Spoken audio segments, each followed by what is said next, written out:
Well, hello, everyone. Welcome to the Remote No Pressure Podcast. I'm so glad that you guys decided to join us for another week.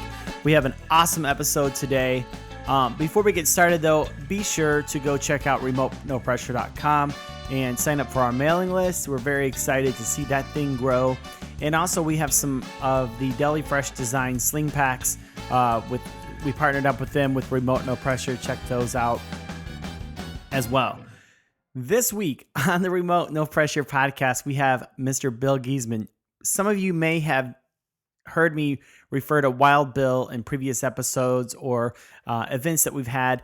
And Bill has been a good friend of mine for a very long time. And we talk about Sasquatch.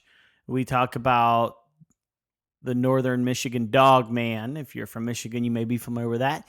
But we also talk about his journey and how he lost 100 pounds. Welcome to the podcast. Let's light the fire.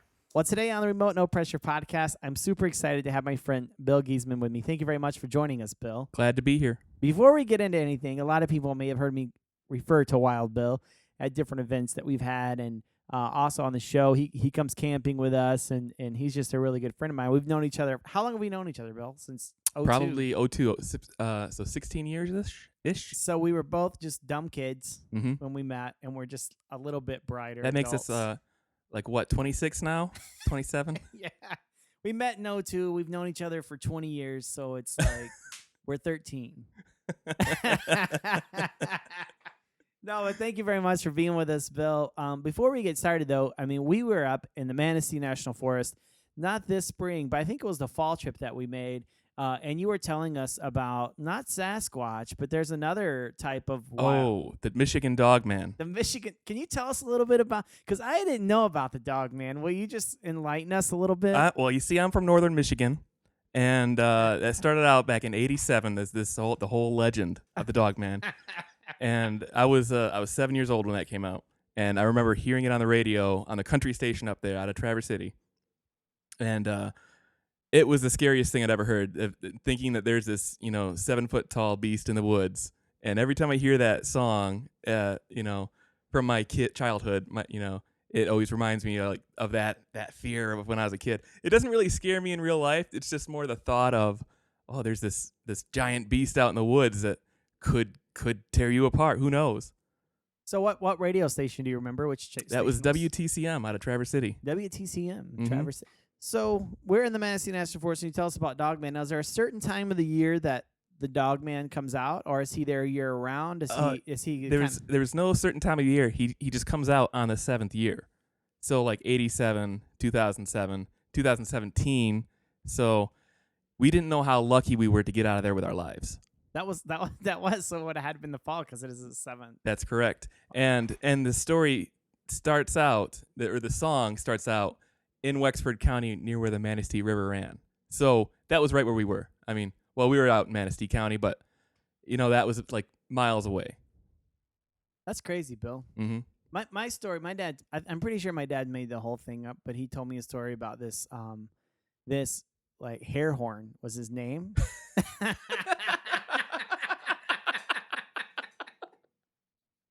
And I could just see my dad just being like, I want to tell this kid a scary story. What should I name this animal? Well, he's got hair. He's got a horn. Well, what the heck? We're just going to call him Hare Horn. Go on. And I could just remember, like, as a kid, you just make up these thoughts in your head, and I was scared of Hare Horn. It wasn't even called the Hare Horn. It was just Hare Horn. It was Horn was his last name, yeah. And Hare, yeah. Well, we know Hare was his first name. There you go. Ironically, he was bald, with no horn whatsoever. No. Basically, my dad. He was clever. Yeah, my dad's a very clever guy. But there's all kinds of legends that float around that people have that they're scared of, with Sasquatch, squatching. There's all this, rage thing. And maybe if there's someone out there that has seen Sasquatch, will you please send me an email, jefft@remotenopressure.com, because we totally need to have you on the show if you've seen Sasquatch, or if you are a Sasquatch or Bigfoot hunter. We'd love to to have you on. And big shout out to my buddy Aaron, who told me, Jeff, you need to do a Sasquatch episode. So, But also send in a non-blurry photo. well, there goes all the photos. I know. Why can't someone just get it right the one time? I know. It's always blurry and it's always out of focus. I mean, we got iPhones, for God's sake. So does Bigfoot. There's no excuse at this point for you not to be able to take a clear photo, okay? I understand they're moving. You got a Polaroid. Just tap on Bigfoot on the screen and it'll go into focus. Or that rapid fire one where you can take like 100 pictures. Oh, yeah. I always screw up on that one, too. I look at the photo and I'm like, oh, there's 96 of them. So, Bill, currently you're an audio visual guy, right? Mm-hmm. I mean, that's what you do as a profession for a large nonprofit. That's right. That's correct. Yeah, and you've been doing that since we met. I mean, we both kind of worked in the same place. I was fresh out of college when we met, yes. Yeah, and you went to, can you tell us where you went to college? Downtown. No, I went to GRCC for Grand Rapids Community College for, voice cracked, sorry, for recording and music back in, I moved to Grand Rapids in 2000. Mm-hmm. So, yeah, I hadn't yet graduated, but I was finishing up my associates when we met, and I just dropped out. Yeah. Yeah. Now, when you first came to the big city out of Cadillac, was that kind of like a culture shock? It was McBain. Okay. It was McBain. Cadillac was the next biggest town over. But was it a culture shock for you? You know, it was. I always swore I'd never move to Grand Rapids because that's where the Flatlanders live, you know. I didn't have any desire growing up to be in a big city. I always liked the slower farm life. But now I can't imagine going back, you know, that far out of the city. Like, I like where I live. I wouldn't mind living, you know, maybe another 20 miles outside of town, but still be close to Grand Rapids or a large metroplex that has everything you need in it, you know? Mm-hmm. Yeah, it's definitely, I grew up in Houston, so Grand Rapids is a small town to me. Mm-hmm. So now you went through quite a bit of change. I mean, can you tell us, there's a story that something that happened to you that set you on a life-changing halt? Well, I was going to say 100 years ago. It was 100 pounds ago. 100 pounds. 16 years ago. I was still in college, and I grew up, like I said, in the country, and that's growing. Oh, I don't want to say anything too incriminating here, but your friends and you, when you get together, you hang out, even in your teens a little bit, you're going to sit around and drink a beer. Sit around bonfires drinking beer. And so I built up quite the tolerance and appetite for beer. And that didn't help. Like that, as I got out of high school and into college, and a couple years out of college, I gained a lot of weight out of high school, you know. So by the time we met, I was a pretty hefty guy. I was a big guy, long hair, ponytail, beard. I could have passed off as Sasquatch probably a couple times. Or Dogman. Or Dogman out in the woods, yeah, depending on the night. Were you dependent on alcohol? I mean, or were you just enjoyed the culture and enjoyed drinking? Yeah, I enjoyed the culture of drinking, the hanging out with people. It was a social thing. I'd always enjoyed like, I got tomorrow off. I'm gonna call the guys up. We're gonna go to the bar and have a couple beers. So it was a social thing. And later in my 20s, it turned into like I got tomorrow off and I had a really hard day. I'm just gonna sit at home and have a couple of beers, you know. So there'd be some drinking by myself kind of stuff.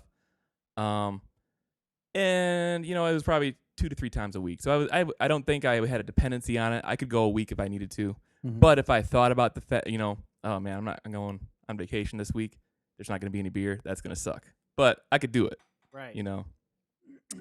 But and that was also an expensive lifestyle in my 20s also, I'd say, cuz I racked up some debt and credit cards in my early 20s. Of course, you're going through college, but then you're going out with the guys and nobody else has money either. So I got this round, fellas, and you throw it on the credit card and you walk home with a $100 tab. Right. In your 20s. And so I got pretty hefty bills then.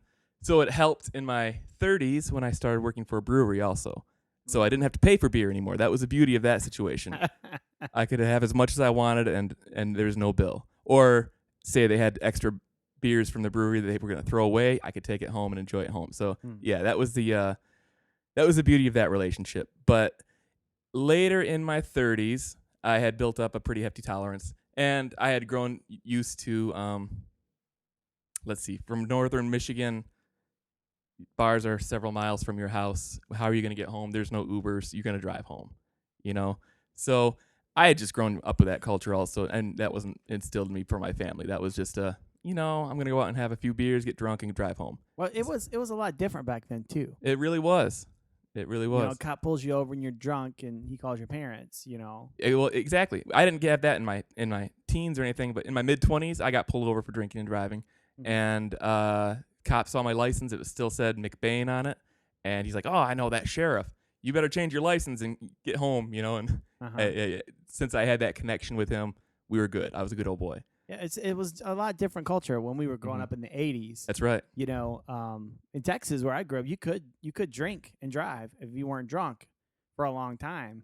And you know, I was hit by a drunk driver. I was in an accident when I was 11, and the kid was 18, the kid that hit us, and the judge gave him a choice. You can either go to jail or go to rehab, or you can go into the military. And he chose the military. You know, I almost died. That didn't help him, I bet you. No. I bet you that just made his problem worse. Yeah, but back then it was you're not going to prison for life. Yep. You know? Yep. So anyways, so go ahead.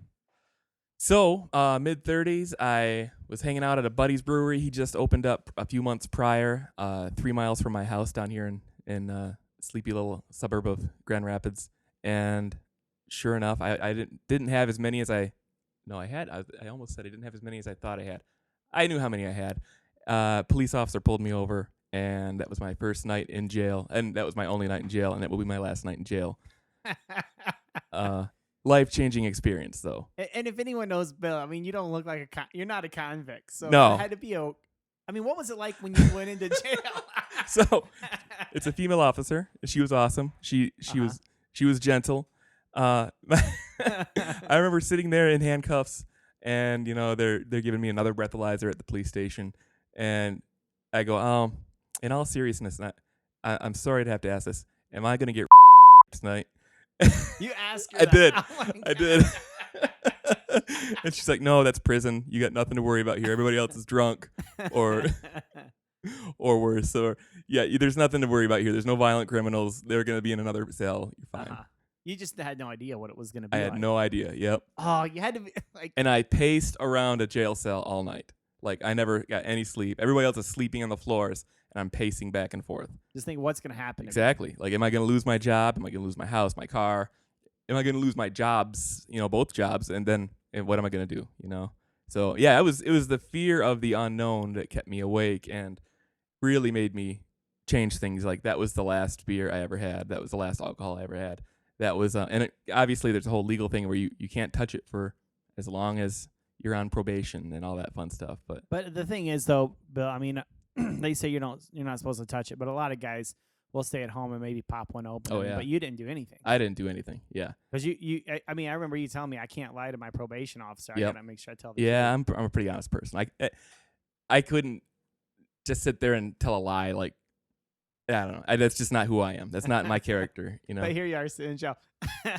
And let me ask you this question: how much did you weigh at that time? At that time, I was a good 340 pounds.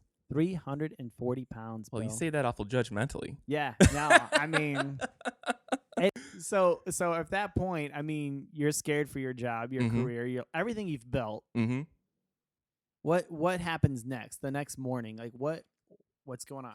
The next morning, and of course, my cell phone's in my car. My car's in a parking lot. The police officers were gracious enough to drive my car to a parking lot so it didn't get impounded, and they were really awesome. They were like the county cops instead of the city cops or the state cops. So they're from that part of the region where I live. So they were looking out for us. But I woke up, and of course, cell phone's in the car.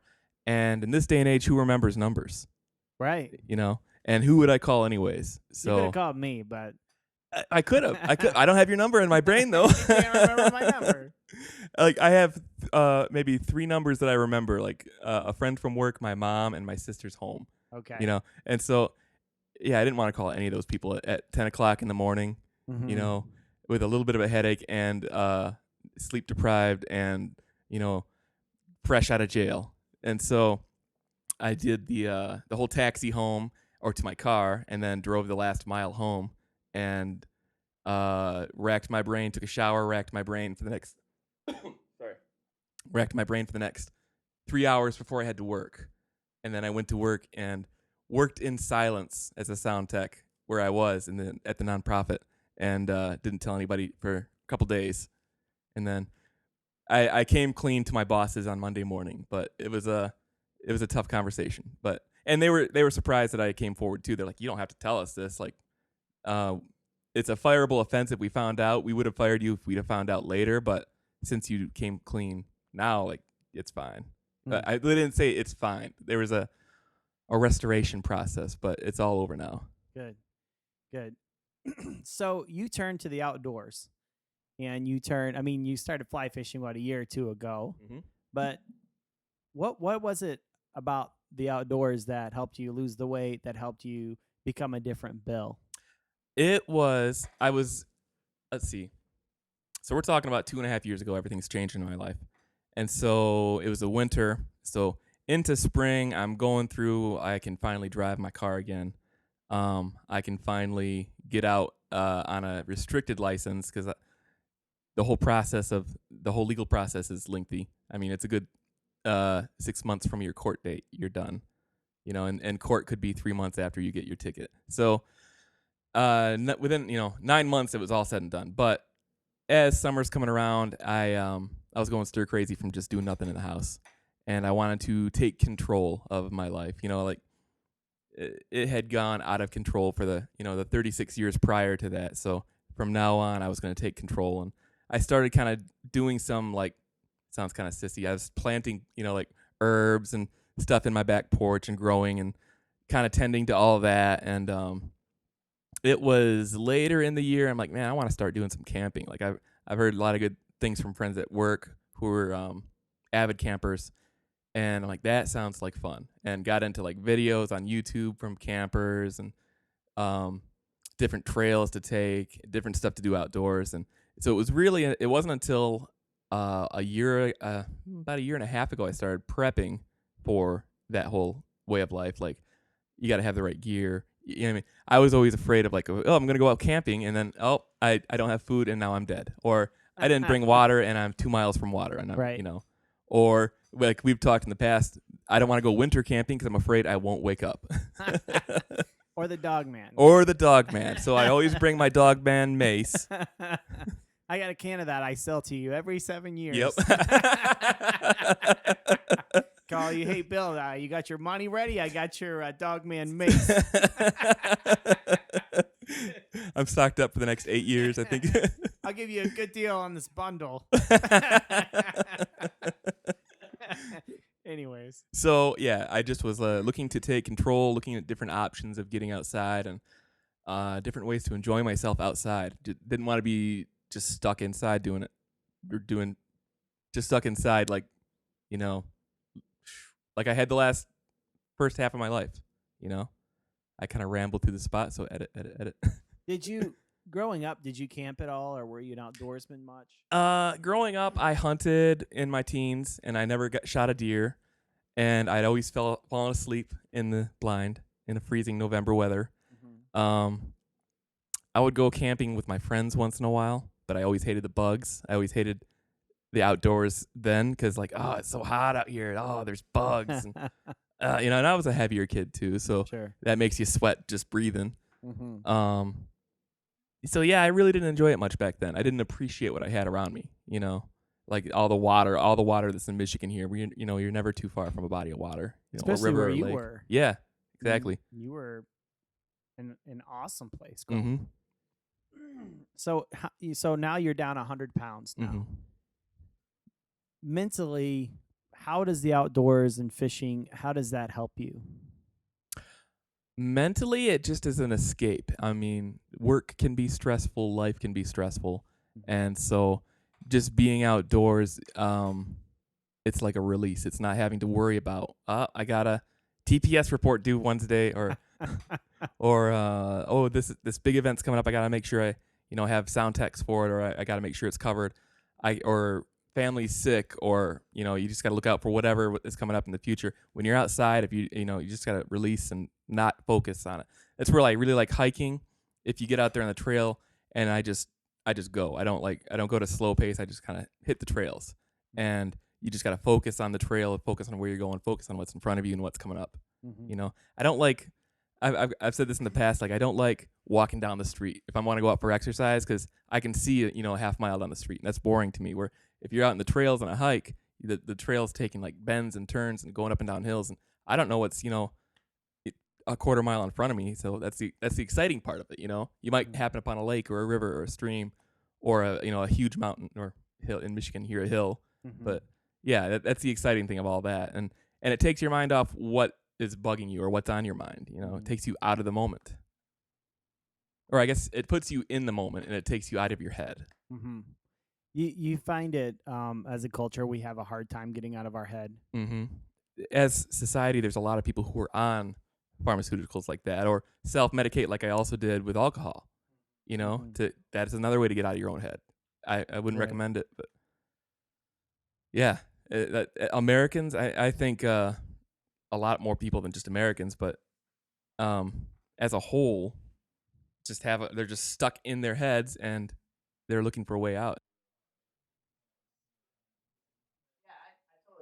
But yeah, I totally agree, and it seems like, I mean, we asked this question a lot on the podcast. Like, what are people chasing? What are you after? That's making you so nervous. That's making you so anxious. And part of it, I think, is a personality thing. But it seems like we're so quick to medicate, and we're so quick to not take control of our lives. What are some of the things that you've done to take control of your life, other than outdoors, other than being outdoors, and other than fly fishing? What are some of the things that you've done to kind of take control of that life, Phil? I've been working a lot lately on like notifications on my phone. That's been a big thing. Social media, email, text messages, it's all pulls you out of the moment. Like you could be on a walk and all of a sudden bling, and you're checking your phone, or you're checking your email, and I got another due date. Something I've been working on with that is I still have my email going to my phone, but I turned off notifications. I silence my phone all the time. I'll check my email 3 times a day, maybe 4. If I'm at work, I gotta do it a few more times, but on days off, I try to ignore it. I try to leave work behind.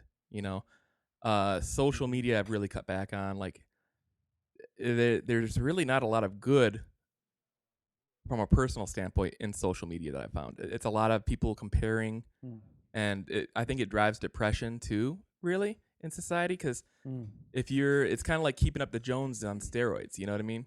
You see your neighbor has a new bass boat, but you don't see your neighbors dealing with depression or personal loss, and all you can think of is, man, now I want that bass boat. Stupid neighbor, Yeah. Or living paycheck to paycheck trying to pay the bill on that bass boat. You don't see that.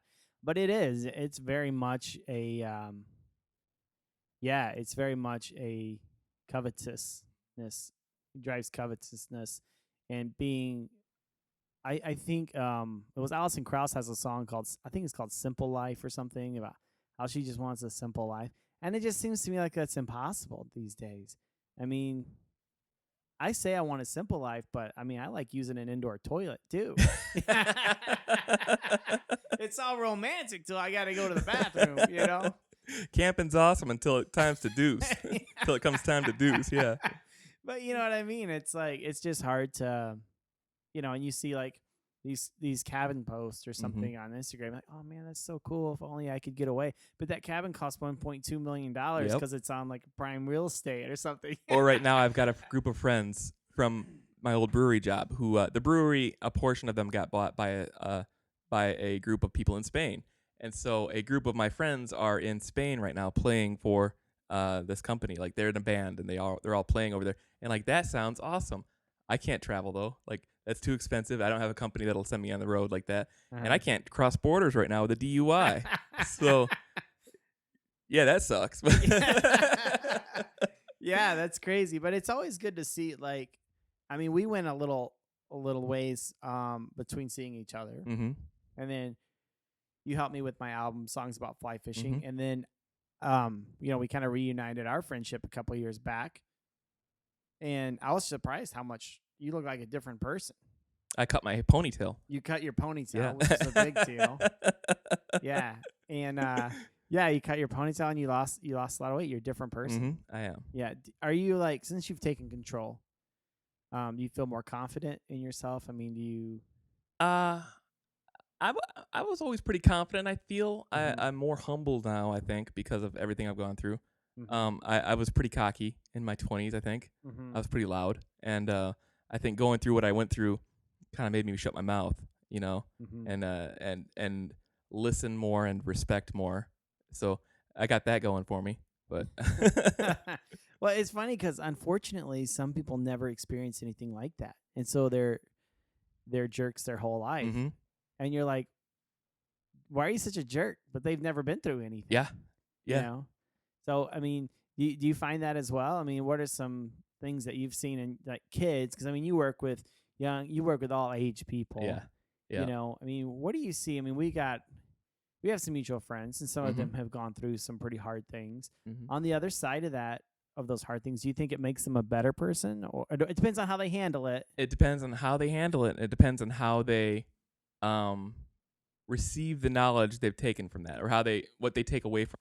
I think most people didn't listen to their parents, and their parents tried to help, but Yeah. like, screw you, I'll Yeah. do what I want to do. I was a good kid. I was a I had one other run-in with the law when I was 19. It was not a DUI, it's a MIP in Michigan. That's a minor in possession of alcohol. I was caught drinking in the dorms, and I always felt like an idiot after that too. You feel like an idiot after you've been arrested, Yeah. and that hangs over you on your conscience for a long time. You go immediately to the tattoo parlor and get a teardrop. Yep, I have one for each time on each eye now. But they're actually beer cans. My left eye's a liquor bottle. yeah, that's right. Yeah, I think it definitely changes people when they go through. It depends, though. I think it could change you for the worst if you don't process it the right way. Yeah, absolutely, yeah. But if you take it and you say, wow, I'm humbled. What can I learn from this, and what's my takeaway? Yeah. So there may be some people right now like going through a hard time, or maybe they're really overweight, or they do not have control of their life, okay, or their lives, or whatever. Obviously, we recommend them to go outdoors. We recommend them to go fly fishing, of course. But where else could they start? I mean, would that be a good start for them to just take a hike, or like what would you say would take a hike? Go jump in a lake. No, but what would your recommendation be? Maybe they're not overweight. Maybe they just don't have control of their life. I would say first and foremost, like step out from like mentally get out of your head and take a look at everything. Like take a look at your entire life. Like make a list of like, well, these are things I'd like to change, and then just start doing research. If you're overweight, like, well, how can I change that? Like, look up different diet plans. I would research it that well, and I had a doctor too tell me like 10 years ago, like, oh, you're overweight, you got to go on a diet, you got to eat less. I'm like, well, that's easier said than done, buddy. Right. Yeah, get out of your own head and research and find a good plan of action, and then just take that leap. Just jump into it, And if you fall off the wagon, just get back up. Tomorrow's a new day, Don't ever just give up. Just keep going. Just keep going, even if it's small moves.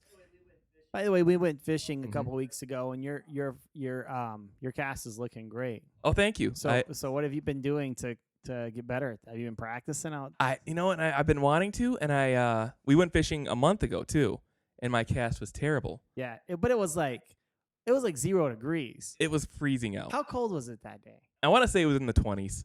But my glove froze when it fell in the water. That sucked. Yeah, our eyelets were freezing. Yeah. And It's steelhead fishing. Yep. But we only caught a walleye. You caught a walleye. Yeah, but you said you never caught a deer, and every time I go fishing with you, I get. Well, no, we've caught bass. Yeah. First time you took me out split fishing, smallmouth. We caught bass. a smallmouth. Yeah. That was my first fish on a fly. That's great. I caught 2 that night. Yeah. Are you enjoying fly fishing? I am. It is fun. But if there's someone that is looking to get into that, I mean, what would you say? Would you say dive in and do it? And dive in, find somebody who knows what they're doing on it. Don't just do it because you'll drown. Or you'll go in the wrong part of the river and you will go over your head and you will hate it forever. But find somebody who knows what they're doing and have them guide you, or just take it slowly at first. But if you do it right, you'll enjoy it. and you'll enjoy it more. And just build that passion then. That's great. Well, what's next for you, Bill? Oh, I was gonna get some dinner. And, no, oh, I don't really know. I gotta think about that one for a second. Just working. Just working right now. This summer I was planning on hitting a big trail up in the UP. Mm-hmm. You know, that's a 30 or 40 mile, depending on where you want to start, trail. Man, I don't have any huge plans. I just got a kayak this summer, so hitting some water with that. Trying that out. What is next? Yeah, I'm just gonna keep going, keep losing weight. I mean, I've still got a ways to go yet. There, after you lose 100 pounds, it's easy to plateau. You hit that wall, and so just finding out. I'm seeing another doctor right now and checking my chemistry and taking different supplements and everything to get the ball rolling again and change the way my brain's working. I've always dealt with like sleep problems and like brain fog, so I'm really getting all that cleared out. So I am in the best shape that I've been in probably my life. I mean, like I weigh less than I do in high school, probably since middle school. My brain's working better than it has since high school. And so, yeah, I'm just going to keep going on that, getting my body good, getting my brain awesome, and getting outside. That's the big things for me. Well, that's great. Well, thank you very much for being on the podcast, Bill. We really appreciate it. Thanks for having me. Well, thank you so much for joining us on another episode of the Remote No Pressure Podcast. As always, I'm extremely grateful that you've decided to join us this week or anytime. I'm just so grateful for everyone on Instagram and everyone that's part of our community. And until next time, go fishing.